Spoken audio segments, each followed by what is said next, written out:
سبحان اللہ و بحمدہ عدد خلقہ ورضا نفسہ وزینۃ عرشہ ومداد کلماتہ۔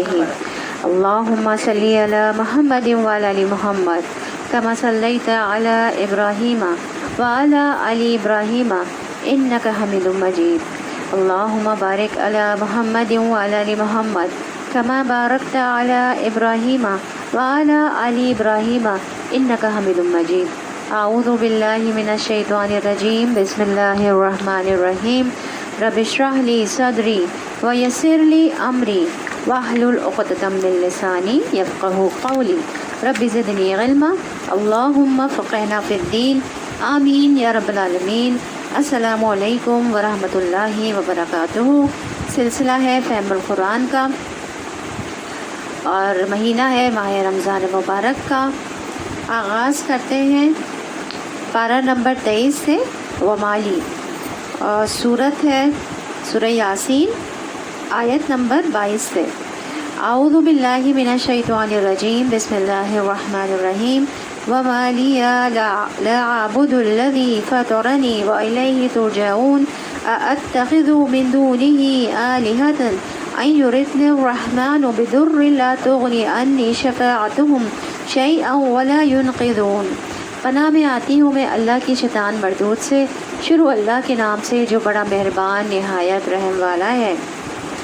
آخر کیوں نہ میں اس ہستی کی بندگی کروں جس نے مجھے پیدا کیا ہے اور جس کی طرف تم سب کو پلٹ کر جانا ہے۔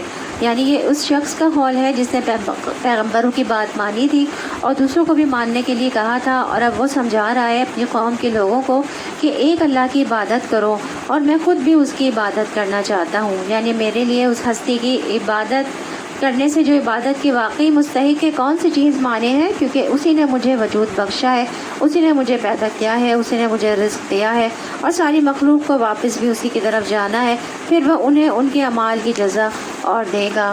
تو جس کے ہاتھ میں تخلیق ہے، جہاں سے ہم آئے ہیں، جس کے ہاتھ میں رزق ہے اور اس دنیا میں اس کا رزق کھاتے ہیں، جس کی طرف ہم آخرت میں لوٹ کر جائیں گے، وہی اس بات کا مستحق ہے کہ اس کی عبادت کی جائے اور ان ہستیوں کو چھوڑ کر صرف اللہ ہی کی تعریف کی جائے اور اس کی بزرگی بیان کی جائے، جس کے ہاتھ میں ہر طرح کا نفع اور نقصان ہے، اور اللہ کے علاوہ کوئی اور کسی نفع یا نقصان کا مالک نہیں، نہ زندگی کا اور نہ موت کا۔ تو اللہ سبحانہ و تعالیٰ کی ہی عبادت ہونی چاہیے، کیونکہ ہم نے اسی کی طرف لوٹ کر جانا ہے۔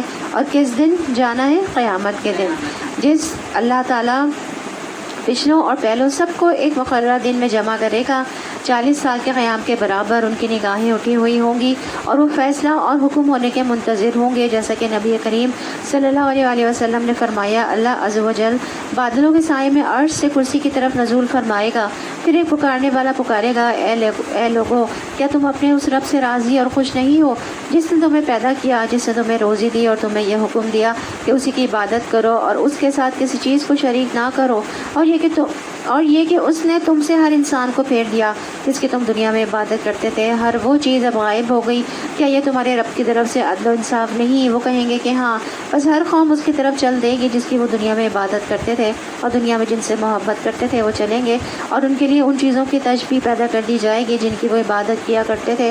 بس بعض سورج کی طرف چلے جائیں گے، بعض چاند کی طرف، اور بعض پتھروں کے بتوں کی طرف جائیں گے، ان شبیہوں کی طرف جن کی وہ عبادت کیا کرتے تھے۔ اور ظاہر ہے کہ پھر جو توحید پر ہیں، جو اللہ کی عبادت کرتے ہیں، وہ ان میں سے کسی اور ہستی کی طرف نہیں جائیں گے۔ تو ہم میں ہر ایک کو یاد رکھنا چاہیے کہ جس رب نے مجھے پیدا کیا، جو مجھے رزق دیتا ہے، جس کے پاس میں نے واپس جانا ہے، اور سب سے زیادہ حقدار ہے اس بات کا کہ ہم اسی کے آگے جھکیں اور اسی کی نماز پڑھیں، اسی کے لیے روزہ رکھیں، اسی کے لیے قربانی کریں، اسی کے لیے صدقہ و خیرات کریں، اسی کی خوشنودی لیے بندوں کی خدمت کریں، بندوں کے کام آئے، ہمارا سب کچھ اسی کے خاطر ہونا چاہیے، اسی سے ہم دعا کریں، اسی سے فریادیں کریں، مشکل وقت میں اسی کو پکاریں۔ یہ تمام امور عبادت سے تعلق رکھتے ہیں۔ کیا میں اسے چھوڑ کر دوسرے معبود بنا لوں؟ حالانکہ خدائے رحمان مجھے کوئی نقصان پہنچانا چاہے تو نہ ان کی شفاعت میری کسی کام آ سکتی ہے اور نہ وہ مجھے چھڑا ہی سکتے ہیں۔ اگر میں ایسا کروں تو میں صریح گمراہی میں مبتلا ہو جاؤں گا۔ میں تو تمہارے رب پر ایمان لے آیا، تم بھی میری بات مان لو۔ یعنی لوگوں نے اس بات کی قدر نہ کی، نہ اس بات کو امپورٹنس دی اور نہ بات مان کر دی، لیکن اللہ سبحانہ و تعالیٰ نے اس بات کی وجہ سے جو اس نے اخلاص کے ساتھ کی تھی اور لوگوں کی خیر خواہی کی تھی، انہی کے مار ڈالنے کے بعد اس کو جنت عطا فرما دی تھی۔ یعنی مرنے کے بعد بھی وہ اپنی قوم کی فکر کر رہا ہے اور اپنی قوم کی خیر خواہی کر رہا ہے۔ ایک سچے داعی کے اندر یہی صفات ہونی چاہیے کہ وہ زندہ ہو یا مردہ، اس پر لوگوں کی طرف سے کوئی خیر پہنچ رہی ہو یا ان کی طرف سے کوئی تکلیف پہنچ رہی ہو، وہ ہر حال میں ان کا خیر خواہی ہوتا ہے، اور ایسی خیر خواہی پیغمبروں کے اندر ہوتی ہے۔ اور پھر جو ان کی سنتوں کی پیروی کرنے والے ہوں کہ انسان ہلاکت چاہنے والوں سے بھی بھلائی کا ارادہ کرے۔ زید بن ارقم رضی اللہ عنہ سے روایت ہے، وہ کہتے ہیں کہ ایک یہودی نے نبی صلی اللہ علیہ وسلم پر جادو کر دیا۔ آپ صلی اللہ علیہ وسلم اس جادو کی وجہ سے چند دن بیمار رہے۔ پھر جب جبرائیل علیہ السلام آپ صلی اللہ علیہ وسلم کی خدمت میں حاضر ہوئے اور کہا کہ ایک یہودی نے آپ صلی اللہ علیہ وسلم پر جادو کر کے فلاں کنویں میں گرہیں ڈال رکھی ہیں، تو رسول اللہ صلی اللہ علیہ وآلہ وسلم نے لوگوں کو وہاں پر بھیجا۔ وہ جادو کی گرہیں نکال لاتے ہی رسول اللہ صلی اللہ علیہ وآلہ وسلم اس طرح کھڑے ہو گئے جیسے رسی میں بندھے ہوئے ہوں، اور کوئی شخص وہ رسی کھول دے، یعنی وہ کیفیت دور ہو گئی۔ پھر آپ صلی اللہ علیہ وسلم نے اس کا تذکرہ بھی اس یہودی سے نہیں کیا، حالانکہ جبرائیل علیہ السلام کے ذریعے ان کو یہ بات معلوم ہوئی تھی کہ مجرم کون ہے، جادو کرنے والا کون ہے، لیکن آپ صلی اللہ علیہ وسلم نے نہ اس کو بلایا، نہ اس کو کچھ کہا، نہ اس کو کوئی ملامت کی، اور نہ ہی اس نے آپ صلی اللہ علیہ وسلم کے چہرے مبارک پر اس کا کچھ اثر بھی محسوس کیا۔ اگر ہمیں شک بھی اوپر جائے کہ فلاں کی نظر لگی ہے تو ہم تو سیدھے منہ اس سے بات ہی نہ کریں، اور کہ اچھا یہ پھر نظر لگانے کے لیے ہمارے پاس آ گیا، یا کبھی کسی سے کوئی تکلیف پہنچ جاتی ہے باتوں میں یا کسی اور طریقے سے، لیکن نبی کریم صلی اللہ علیہ وسلم کو اخلاق دیکھیں۔ اسی لیے اللہ تعالیٰ فرماتے ہیں وَإِنَّكَ لَعَلَىٰ خُلُقٍ عَظِيمٍ، اور آپ اخلاق کی بلندیوں پر فائز ہیں۔ آخرکار ان لوگوں نے اسے قتل کر دیا اور اس شخص سے کہہ دیا کہ داخل ہو جا جنت میں۔ اس نے کہا کاش میری قوم کو یہ معلوم ہوتا کہ میرے رب نے کس چیز کی بدولت میری مغفرت فرما دی ہے اور مجھے باعزت لوگوں میں داخل فرمایا ہے۔ اس کے بعد اس کی قوم پر ہم نے آسمان سے کوئی لشکر نہیں اتارا، ہمیں لشکر بھیجنے کی کوئی حاجت نہ تھی، بس ایک دھماکہ ہوا اور یکایک وہ سب بجھ کر رہ گئے۔ افسوس بندوں کے حال پر، جو رسول بھی ان کے پاس آیا اس کا وہ مذاق بھی اڑاتے رہے۔ کیا انہوں نے دیکھا نہیں کہ ان سے پہلے کتنی ہی قوموں کو ہم ہلاک کر چکے ہیں، اور اس کے بعد پھر کبھی ان کی طرف پلٹ کر نہ آئے۔ ان سب کو ایک روز ہمارے سامنے حاضر کیا جانا ہے۔ ان لوگوں کے لیے بے جان زمین ایک نشانی ہے، ہم نے اس کو زندگی بخشی اور اس سے غلہ نکالا جسے یہ کھاتے ہیں۔ ہم نے اس میں کھجوروں اور انگوروں کے باغ پیدا کیے اور اس کے اندر سے چشمے پھوڑ نکالے تاکہ یہ اس کے پھل کھائیں۔ یہ سب کچھ ان کے اپنے ہاتھوں کا پیدا کیا ہوا نہیں ہے، پھر کیا یہ شکر ادا نہیں کرتے؟ تو آپ بھی جب کھانے کی میز پر بیٹھیں تو آپ دیکھیں اس میں سے کیا چیز ہے جو میری تیار کی ہوئی ہے۔ کوئی بھی پھل ہو، انگور، آم، کیلا ہو، اس کو دیکھا کریں کہ یہ میرے رب نے پیدا کیا ہے، میرا اس میں کچھ بھی کمال نہیں ہے، میں تو اس کو صرف گروسری شاپ سے خرید کر لے کر آئی ہوں اور دھو کر ٹیبل پر رکھ دیا ہے۔ باقی تو سب اللہ ہی کی عنایت ہے، اگر وہ پیدا نہ کرے تو یہ سب ہمارے سٹورز میں کہاں سے آئیں اور ہم کہاں سے خریدیں اور کہاں سے بنائیں گے؟ ہمارے کرنے کا کام کیا ہے؟ کھائیں اور شکر ادا کریں۔ تو کوئی بھی دیکھیں آپ دسترخوان پہ کوئی بھی چیز ایسی نہیں ہوتی کہ جو کہ ہم نے خود سے اوریجنیٹ کی ہو، ساری اللہ کی دی ہوئی چیزیں ہیں، اور اسی کو ہی ہم تھوڑا سا پکا کے کوک کر کے اس کو ہم کھا لیتے ہیں۔ آپ اپنے دسترخوانوں پہ دیکھیں تو وہ ہمارا ہم یہ کہہ دیتے ہیں کہ یہ ہم نے بنایا ہے، حالانکہ وہ بنایا را فارم میں تو اللہ تعالیٰ نے بنایا ہوا ہوتا ہے، اور ہم اس کو پکا کر بس کھانے کے لیے اس کو تیار کر کے سامنے رکھ دیتے ہیں۔ تو اردو میں ایک بڑا مشہور شعر ہے نا، رکھ پر شکر ادا کر بھائی جس نے ہماری گائے بنائی، تو یعنی اصل شکر تو اس کا ہے جس نے یہ سب کچھ پیدا کیا۔ پاک ہے وہ ذات جس نے جملہ اقسام کے جوڑے پیدا کیے، خواہ وہ زمین کی نباتات میں سے ہوں یا خود ان کی اپنی جنس یعنی نوع انسانی میں سے، یا ان اشیاء میں سے جن کو یہ جانتے تک نہیں ہے۔ ان کے لیے ایک اور نشانی ہے، ہم اس کے اوپر سے دن ہٹا دیتے ہیں تو ان پر اندھیرا چھا جاتا ہے اور سورج وہ اپنے ٹھکانے کی طرف چلا جا رہا ہے۔ یہ زبردست علیم ہستی کا باندھا ہوا حساب ہے، اور چاند اس کے لیے ہم نے منزلیں مقرر کر دی ہیں، یہاں تک کہ ان سے گزرتا ہوا وہ پھر کھجور کی سوکھی شاخ کے مانند رہ جاتا ہے۔ نہ سورج کے بس میں یہ ہے کہ وہ چاند کو جا پکڑے، اور نہ رات دن پر سبقت لے جا سکتی ہے، سب ایک ایک فلک میں تیر رہے ہیں۔ ان کے لیے یہ بھی ایک نشانی ہے کہ ہم نے ان کی نسل کو بھری ہوئی کشتی میں سوار کر دیا۔ کشتی نوح، پہلی کشتی نوح علیہ السلام نے بنائی تھی، اور پھر ان کے لیے ویسی ہی کشتیاں اور پیدا کی جن پر یہ سوار ہوتے ہیں۔ ہم چاہیں تو ان کو غرق کر دیں، کوئی ان کی فریاد سننے والا نہ ہو اور کسی طرح یہ نہ بچائے جا سکیں۔ بس ہماری رحمت ہی ہے جو انہیں پار لگاتی ہے اور ایک وقت خاص تک زندگی سے متمتع ہونے کا موقع دیتی ہے۔ ان لوگوں سے جب کہا جاتا ہے کہ بچو اس انجام سے تو تمہارے آگے آ رہا ہے اور جو تمہارے پیچھے گزر چکا ہے شاید کہ تم پر رحم کیا جائے، تو یہ سنی انسنی کر جاتے ہیں۔ ان کے سامنے ان کے رب کی آیات میں سے جو آیت بھی آتی ہے یہ اس کی طرف التفات نہیں کرتے، اور جب ان سے کہا جاتا ہے کہ اللہ نے جو رزق میں عطا کیا ہے اس میں سے کچھ اللہ کی راہ میں بھی خرچ کرو، تو یہ لوگ جنہوں نے کفر کیا ہے ایمان لانے والوں کو جواب دیتے ہیں کیا ہم ان کو کھلائیں جنہیں اگر اللہ چاہتا تو خود کھلا دیتا، تم تو بالکل ہی بہک گئے ہو۔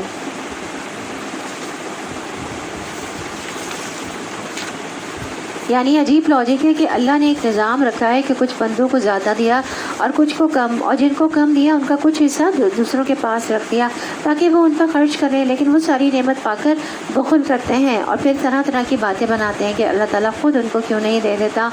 یہ اس کی حکمت ہے، اللہ تعالیٰ کی مصلحت ہے کہ اس نے ہمارے ہاتھوں سے دلوایا تاکہ دینے والوں کو اجر عطا کرے۔ اور جب کسی کو دیا جاتا ہے تو اس سے دل نرم ہوتے ہیں، جب ہم کسی کو دیتے ہیں صدقہ خیرات کرتے ہیں تو ہمارے دل جو ہوتے ہیں نرم ہوتے ہیں، آپس میں محبت بڑھتی ہے۔ اسی لیے تو کہتے ہیں نا ایک دوسرے کو تحفے بھی دیا کریں اور آپس میں محبت بڑھانے کا سبب ہے، اور ایک تعلق پیدا ہوتا ہے لوگوں کے درمیان۔ اور اگر ہر کوئی انڈیپینڈنٹلی صرف اپنی الگ زندگی گزارنے لگے اور لوگوں کے ساتھ تعلق نہیں رکھے، دے دلائے نہیں، پڑوس میں اگر نہیں بھیجے، ہم کوئی بھی اچھی چیز پکائی ہے پڑوس میں نہیں بھیجتے ہیں، افطاری نہیں بھیجتے ہیں، یا کوئی بھی ان کو بلاتے نہیں ہیں، اپنے گھر کوئی تقریبات ایسی ہوتی ہیں تو اس میں ہم ان کو بلاتے نہیں ہیں، تو کیا ہوتا ہے اس سے نفرتیں بڑھتی ہیں، محبتیں نہیں پیدا ہوتی ہیں، تو صرف اپنی زندگی گزارنے کو آئسولیشن بھی ہو جاتی ہے، تنہا بھی ہو جاتا ہے انسان۔ تو کیا ہم اسے کھلائیں؟ وہ کہتے تھے جسے اگر اللہ چاہتا تو خود کھلا سکتا ہے، مطلب ہم کیوں کھلائیں؟ وہ کہتے تھے اللہ چاہے گا تو اللہ تعالیٰ خود انہیں کھلا دیتا۔ اللہ نے ایک نظام رکھا ہے، کچھ لوگوں کو زیادہ دیا ہے، کچھ کو کم دیا ہے، تو جن کو زیادہ دیا ہے ان کے پاس، جن کے پاس کم ہے ان کا حصہ ہے، تاکہ ایک دوسرے سے پیار و محبت، ایک دوسرے سے تعلق پیدا ہو۔ تو وہ یہ کہہ کر کہ اگر اللہ چاہتا تو خود کھلا دیتا، اپنے آپ کو یہ کہہ کر مطمئن کر لیتے تھے تم تو سرے گمراہی میں پڑ گئے ہو، یعنی اچھی بات کرنے والے کو گمراہ کہا جا رہا ہے۔ یہ لوگ کہتے ہیں کہ قیامت کی دھمکی آخر کب پوری ہوگی؟ بتاؤ اگر تم سچے ہو تو ویسے یہ جس چیز کی راحت تک رہے ہیں وہ بس ایک دھماکہ ہے جو یک انہیں اس حالت میں دھر لے گا جب یہ اپنے دنیاوی معاملات میں جھگڑ رہے ہوں گے، اور اس وقت یہ وصیت تک نہ کر سکیں گے، نہ اپنے گھروں کو پلٹ سکیں گے۔ پھر ایک سور پھونکا جائے گا اور یک یہ اپنے رب کے حضور پیش ہونے کے لیے اپنی خبروں سے نکل پڑیں گے، گھبرا کے کہیں گے ارے یہ کس نے ہمیں ہماری خوابگاہ سے اٹھا کھڑا کیا ہے؟ یہ وہی چیز ہے جس کا خدائے رحمان نے وعدہ کیا تھا، اور رسولوں کی بات سچی تھی۔ ایک ہی زور کی آواز ہوگی اور سب کے ساتھ ہمارے سامنے حاضر ہو کر دیے جائیں گے۔ آج کسی پر ذرا برابر ظلم نہ کیا جائے گا اور تمہیں ویسا ہی بدلہ دیا جائے گا جیسا تم عمل کرتے رہے تھے۔ آج جنتی لوگ مزے کرنے میں مشغول ہیں، تو جنتیوں کو نعمتوں میں مشغول کر دیا جائے گا اور جلد نعمتوں کی طرف لایا جائے گا، یعنی جہنمیوں کو جہنم کی طرف بھیجنے سے پہلے ہی جنتیوں کو جنت کی طرف لے آیا جائے گا۔ اس لیے جب جہنمی جہنم میں پھینکے جائیں گے تو جنتی اس منظر کو دیکھیں گے نہیں، یعنی کفر کرنے والے، شرک کرنے والے، ان کا حساب کتاب نہیں، ان کے لیے اتنا ہی جرم کافی ہے کہ انہوں نے اللہ کا انکار کیا یا شرک کیا، تو ان کو گروہ جہنم میں پھینک دیا جائے گا اور ایک بڑی تعداد کو، لیکن جنتیوں کو وہ منظر دکھائے بغیر پہلے ہی جنت کی طرف لے جایا جائے گا۔ وَأُزْلَفَتِ الْجَنَّةُ لِلْمُتَّقِينَ غَيْرَ بَعِيدٍ، جنت متقین کے قریب کر دی جائے گی، وہ کچھ دور نہ ہوگی، یعنی انہیں فوراً وہاں اپنی منزل پر پہنچا دیا جائے گا۔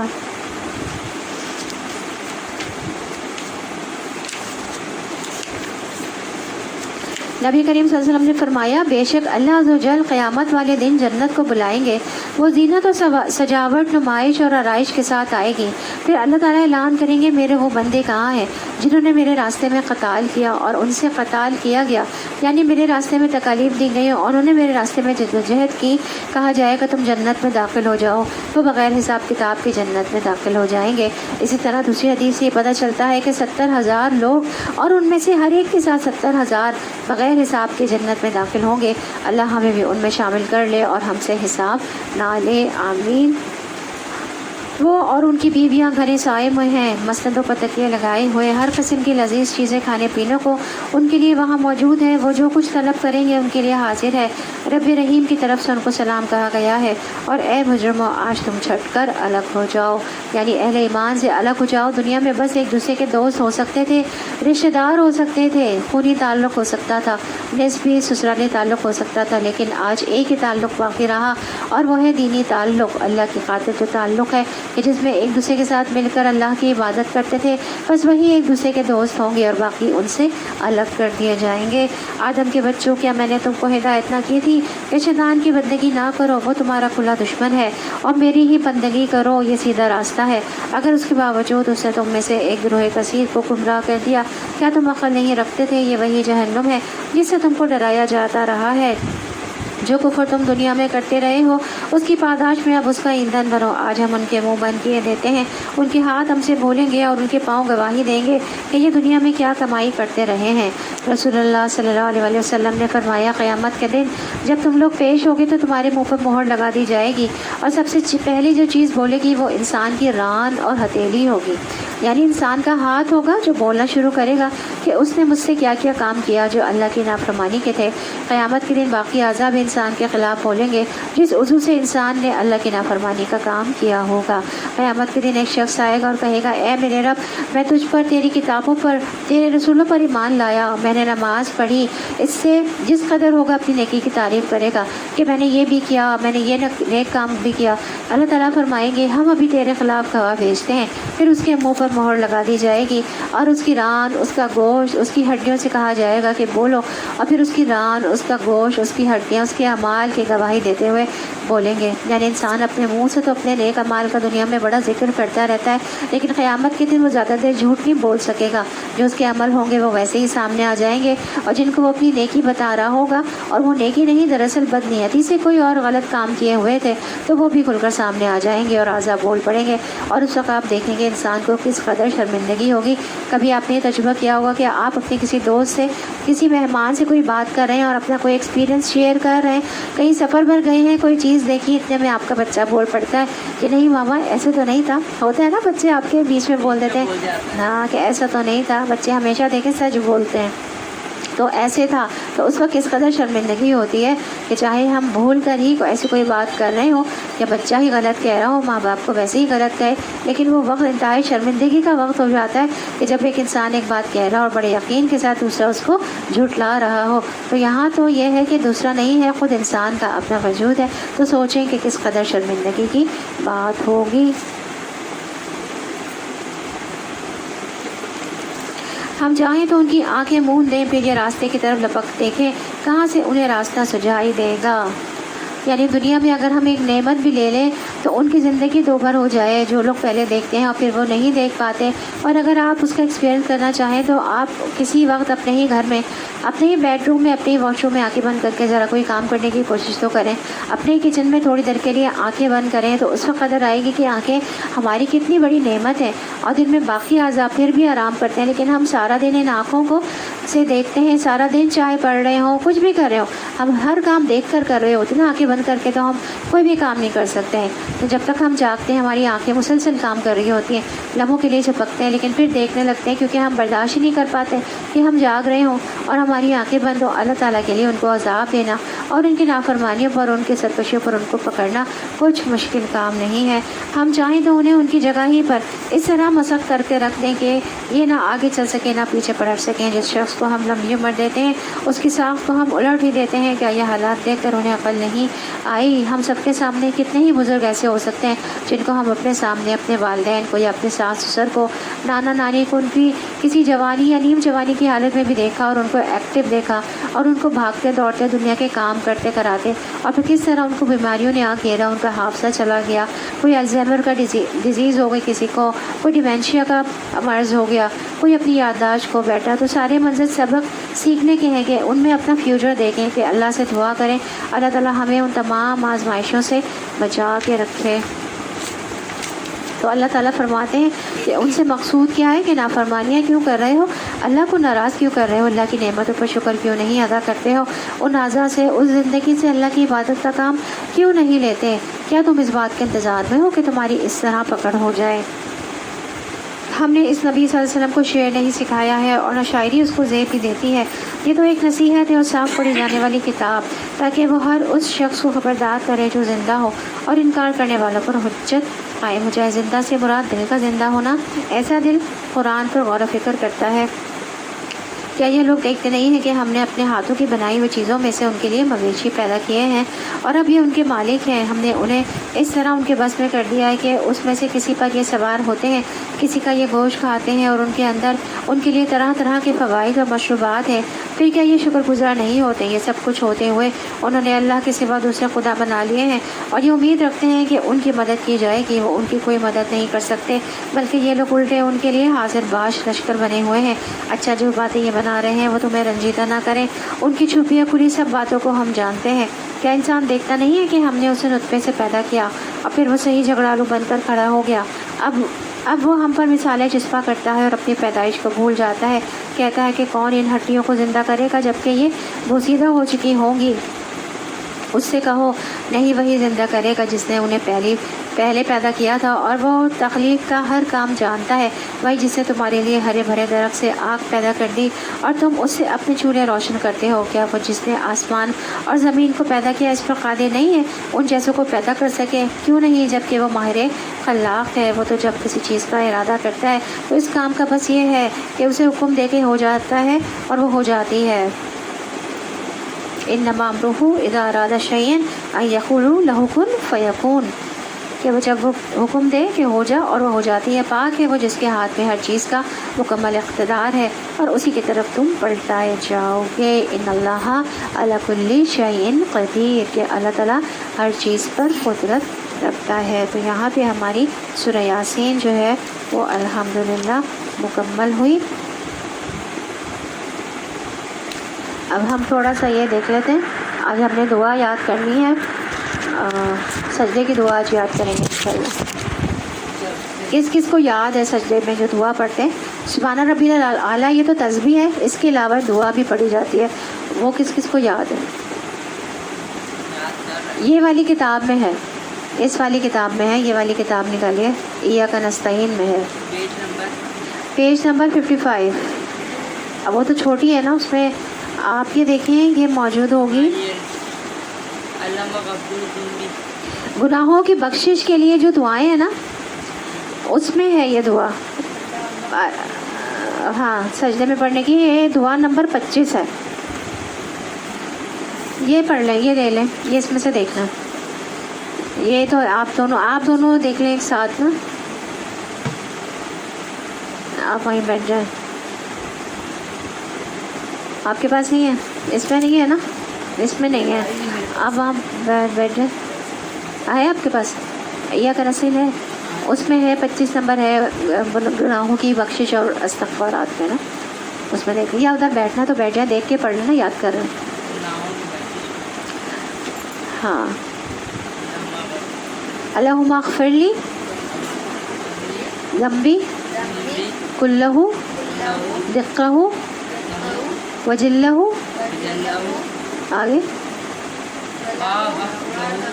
ہاں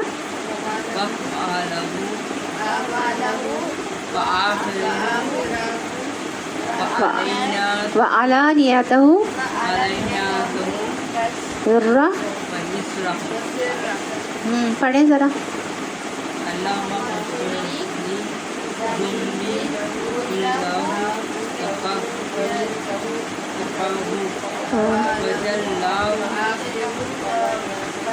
وآخرہ وعلانیتہ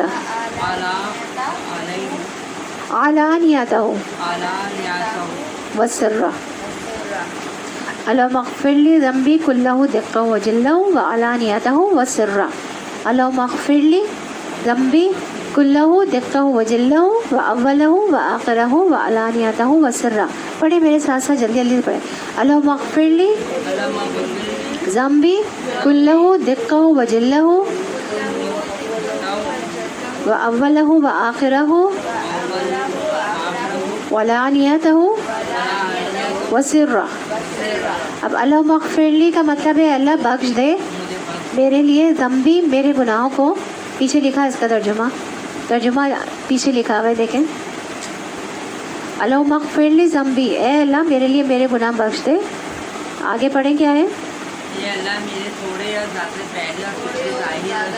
پہلے 2 الفاظ کا پڑھیں نا, 2 الفاظ جو لکھے ہوئے. اللہم اغفر لی ذنبی کلہ, کلہ کا کیا لکھا ہے؟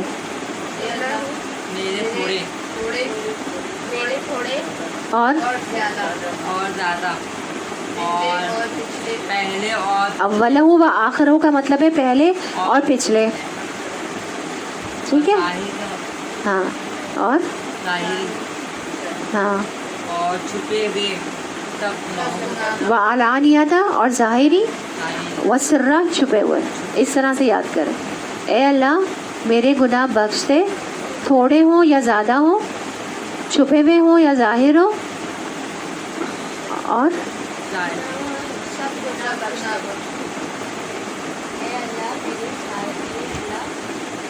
اے اللہ میرے تھوڑے زیادہ پہلے اور پچھلے ظاہری چھپے ہوئے سارے گناہ بخش دے. ہاں یہ یاد رکھیں. ہاں یہ اب یہ 6 چیزیں ہیں اس میں. ٹھیک ہے. پہلے اللہم اغفر لی ذنبی، یہ ایک چیز ہے. اے اللہ بخش دے میرے لیے میرے گناہ. کلہ دقہ، اس کا کیا میننگ ہے ذرا دکھائیں. الگ الگ ایک ساتھ تھوڑے اور زیادہ. کلہ زیادہ، دقہ تھوڑے. کلہ کا مطلب ہے زیادہ، دقہ کا مطلب ہے تھوڑے. وجلہ نہیں، کلہ کا مطلب ہے تمام کے تمام. اے اللہ میرے تمام سب گناہ بخش دے. اللہم اغفر لی ذنبی کلہ، یہ 4 الفاظ ایک ساتھ پڑھے جائیں گے. اے اللہ میرے تمام گناہ بخش دے. دقہ توڑے، وجلہ زیادہ، واولہ پہلے کے، وآخرہ اور بعد کے، وعلانیہ ظاہری، وسرہ اور پوشیدہ. ٹھیک ہے. تو اس طرح سے اس کو یاد کریں. اللہم اغفر لی ذنبی کلہ دقہ وجلہ واولہ وآخرہ وعلانیہ وسرہ. سمجھ آیا؟ سمجھ آ رہا ہے؟ اللہم اغفر لی ذنبی کلہ، اس کا کیا مطلب ہوا؟ اے اللہ میرے تمام گناہ بخش دے. اللہم اغفر لی، اے اللہ میرے لیے بخش دے، ذنبی میرے گناہوں کو، کلہ تمام کے تمام، دقہ تھوڑے، وجلہ زیادہ، واولہ پہلے کے، وآخرہ بعد کے، وعلانیہ ظاہری، وسرہ چھپے ہوئے. ٹھیک ہے. دقہ تھوڑے، وجلہ زیادہ. چاہے وہ تھوڑے ہوں میرے گناہ، چاہے وہ زیادہ ہوں، ان تمام کو بخش دے. چاہے وہ پہلے کیے ہوں، چاہے وہ بعد میں کیے ہوں، ان سب کو بخش دے. چاہے وہ میں نے ظاہری طور پر کیے ہوں، اعلانیہ کیے ہوں، چاہے میں نے چھپ کر کیے ہوں، تو اللہ تعالیٰ ان تمام گناہوں کو بخش دے. تو یہ 3 دفعہ پڑھنا ہے. ٹھیک ہے. 3 دفعہ سبحان ربی الاعلیٰ. سبحان ربی الاعلیٰ کا کیا مطلب ہے؟ سبحانہ پاک ہے، ربی میرا رب، الاعلیٰ بلندر.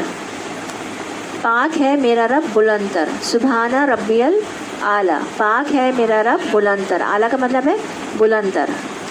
ٹھیک ہے. پھر اس کے بعد یہ دعا، اللہم اغفر لی ذنبی کلہ دقہ جلہ واولہ وآخرہ وعلانیہ وسرہ. ہاں 3 دفعہ پڑھتے ہیں سجدے میں بھی، جو دعا ہے نا 3 دفعہ. رکوع اور سجدے میں 3 دفعہ پڑھی جاتی ہے. باقی آپ قومے میں کھڑے ہوتے ہیں، جلسے میں پڑھتے ہیں، وہ 1 ہی دفعہ پڑھتے ہیں. رکوع اور سجدے میں اللہ کی تسبیح بھی 3 دفعہ اور دعا بھی 3 دفعہ پڑھی جائے گی. ٹھیک ہے. اس کو اچھی طرح سے یاد کریں. آج جو ہے نا اس کو یاد کریں. کل ورڈ بائی ورڈ یاد کریں گے نا تو پھر جلدی آرام سے یاد ہو جائے گا. پھر جو ہے نا کل یا پرسوں سنوں گی اس کو. پھر میں کل کا بھی دن ہے، کل آپ اس کو نا اچھی طرح سے ریوائز کر لیں. اب آپ یہ دیکھیں شعر دعا کل ہم نے پڑھا تھا. آج ہے شعر ذکر، پیج نمبر 24.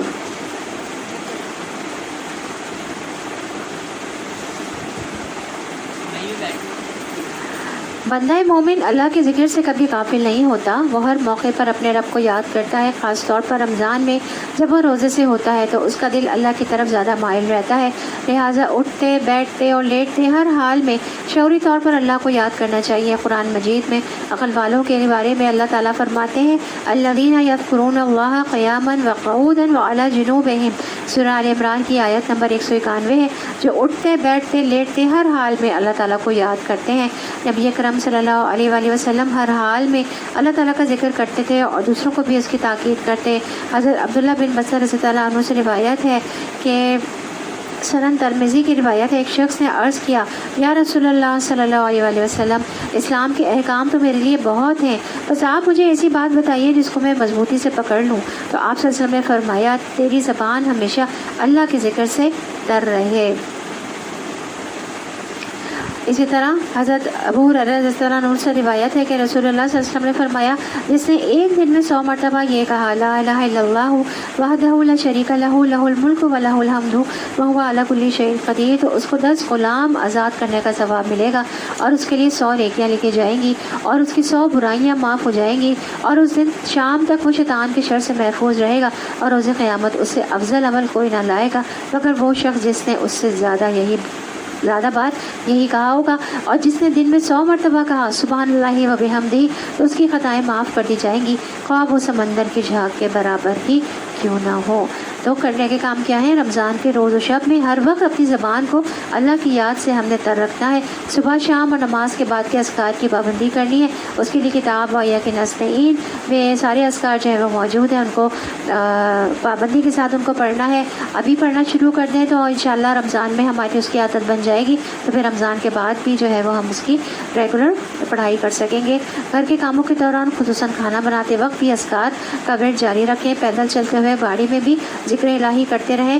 ذکر ایک جامع لفظ ہے جس میں اللہ کی تسبیح سبحان اللہ، تحمید الحمدللہ، تکبیر اللہ اکبر اور تحلیل لا الہ الا اللہ سب شامل ہیں۔ سہولت کے لیے چند اذکار درج ذیل ہیں، ان کا ورد کرتے رہیں۔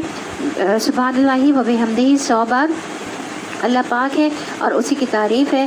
سبحان اللہ والحمدللہ ولا الہ الا اللہ واللہ اکبر، اللہ پاک ہے، تمام تعریف اللہ ہی کے لیے ہے، اللہ کے سوا کوئی معبود برحق نہیں اور اللہ سب سے بڑا ہے۔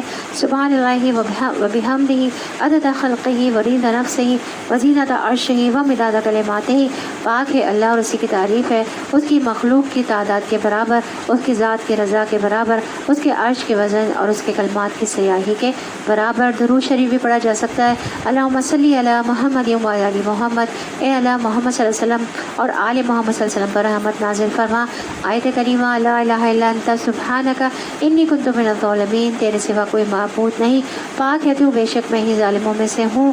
استغفر اللہ العظیم الذی لا الہ الا هو الحی القیوم واتوب الیہ، میں بخشش مانگتا ہوں اللہ سے جو بہت عظمت والا ہے اور جس کے سوا کوئی معبود برحق نہیں، وہ ہمیشہ زندہ اور قائم رہنے والا ہے اور میں اس کی طرف رجوع کرتا ہوں۔ لا الہ الا اللہ وحدہ لا شریک لہ لہ الملک و لہ الحمد وہو علی کل شیء قدیر۔ یہ 100 مرتبہ کون کون پڑھتا ہے تسبیح لا الہ الا اللہ وحدہ لا شریک لہ؟ آج سے عادت بنا لیں کہ اس کو ہم نے 100 دفعہ اپنی تسبیحات میں شامل کرنا ہے۔ فجر کے بعد پڑھ لیں یا پھر عصر کے بعد پڑھ لیں، کسی بھی وقت پڑھ لیجئے۔ اور وہ دعا جو کل بتائی تھی اللہم انی عبدک ابن عبدک، وہ دیکھی آپ لوگوں نے یا کنستین کتاب میں پیج نمبر، تو اس کو پڑھنا شروع کیا تو صبح شام میں آپ پڑھیں اس کو، ٹھیک ہے؟ فجر کی نماز کے بعد اور عصر کی نماز کے بعد اس دعا کو پڑھ لیا کریں، اور شروع کے جو یہ اذکار ہیں ان کو بھی پڑھ لیا کریں۔ یہ سارے نبی کریم صلی اللہ علیہ وسلم سے ثابت ہیں اذکار، اور یہ سارے اذکار نبی کریم صلی اللہ علیہ وسلم پڑھا کرتے تھے۔ اور اس کی بھی تسبیح ایک جو ہے یا تو صبح میں پڑھ لیں یا رات میں عصر میں، عصر کے بعد پڑھ لیا کریں۔ چلیں اتنا ہی۔ اس دعا کو جو سجدے کی دعا کو بہت اچھی طرح سے یاد کر لیجئے گا۔